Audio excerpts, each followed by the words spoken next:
બોરિયાસ toll નાકા પર સ્થાનિકો પાસે ટોલ વસૂલવાની શરૂઆત કરાતા લોકલ ટ્રક એસોસિએશન દ્વારા બોરિયાસ ટોલ નાકા ખાતે ટોલ ટેક્સ મુદ્દે ઉગ્ર વિરોધ નોંધાવવામાં આવ્યો હતો।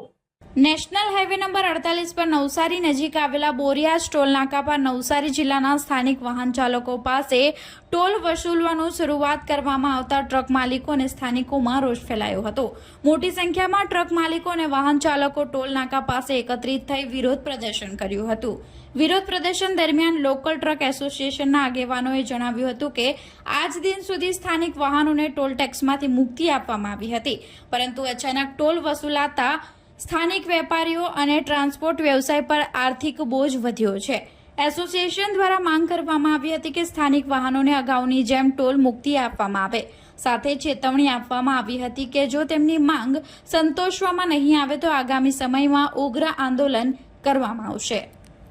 પહેલેથી સ્ટાર્ટ નવસારી જિલ્લા લોકલ ટ્રક એસોસિએશન પ્રમુખ શ્રી બિપિનભાઈ દલસીભાઈ કાશ્મીરા, અમારી માંગ એવી છે, બોરિયાસ ટોલ નાકા ઉપર વર્ષો થયા કાર અને ટ્રક બધું સ્થાનિક માટે ફ્રી હતું। આ 1 તારીખથી આ ફાસ્ટેગમાં કારવાળાના બી પૈસા કપાવવા માંડ્યા, ટ્રકવાળાના બધા સ્થાનિક લોકોના પૈસા કાપવા માંડ્યા।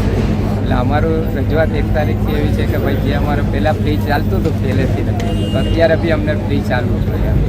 કોને રજૂઆત કરી છે અહીંયા અમે પહેલાં NH માં સંજય સાહેબ કરીને છે, એમને અમે ફોન કરેલો તો એમણે એવું કીધું કે ભાઈ મારા ઓથોરિટીમાં એવું આવે કે ભાઈ પાસ જે મળે 50% છે, તમારે ફ્રી ચાલુ હોય તો હું તમારી ઉપર રજૂઆત કરું છું એમ કે એટલે કાલની પરમ દિવસે ઉપર એ રજૂઆત કરી અને આપને એ ફોરવર્ડ કરશે। માંગની સંતોષાય શું કરશે? માંગની સંતોષાય તો અમે આગળ જતા અમે હડતાલ ઉપર ઉતરશું અને ધારણા ઉપર રહેશું। એ સિવાય પછીની માંગ નહીં સંતોષાય તો અમે પછી હાઈવે ચક્કાજામ કરશું।